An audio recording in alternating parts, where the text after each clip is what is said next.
all of that related to the SCOTUS, right, voter disenfranchised. We could say that's to reverse that. But history tells us that just reversing these public policies won't do. It's in the implementation. That's the problem. The analytical task as it relates to the question of public policy as a solution to African-American challenges is important if you're a legislator or you in fact are a voter. The questions: who gains capacity based upon this law? Who loses access? And which institution decides the spoils, right? And the spoils really are taxpayer funds, if you really want to think about it. Okay.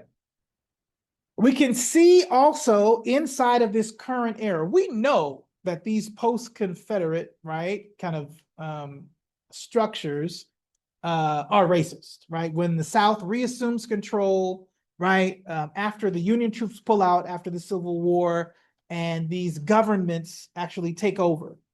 We'll talk about this a little bit in class, but there's a very important massacre that takes place in 1898 in Wilmington, North Carolina, where African Americans and their white allies are, again, they're Republicans. And remember the difference just back in the day, Democrats and Republicans. These Republicans are quote unquote Lincoln Republicans, right? And so they create this fusionist government, and then they take over a city called Wilmington. And in fact, their entire council is murdered, and African Americans are killed and replaced by white elected officials, and then the history is buried for 100 years. This is not a fable, this is real life. And what's really interesting about it is they call it the Wilmington coup or the Wilmington Massacre, and it sounds all the way up to the killing exactly like January 6th.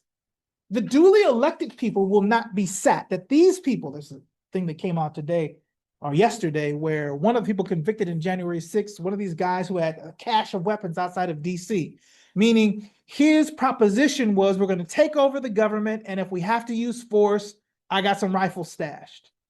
This guy actually had his conviction rescinded. The reason why it's so important is because of what Twain tells us about the rhyme of history.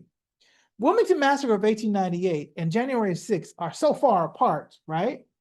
But the similarity in the idea that duly elected people would be removed by physical force, harm, or murder, that is the orientation toward the country. Why do I tell you this? So you'll never be, you know, caught unaware. Like, oh my goodness, that's happening. What? It already happened. Oh, like people were excited about January 6th. Like, oh my goodness, it's a terrible thing. We're talking about, we did that a couple of times. Like multiple coups related to the country. Like, this is not special or new.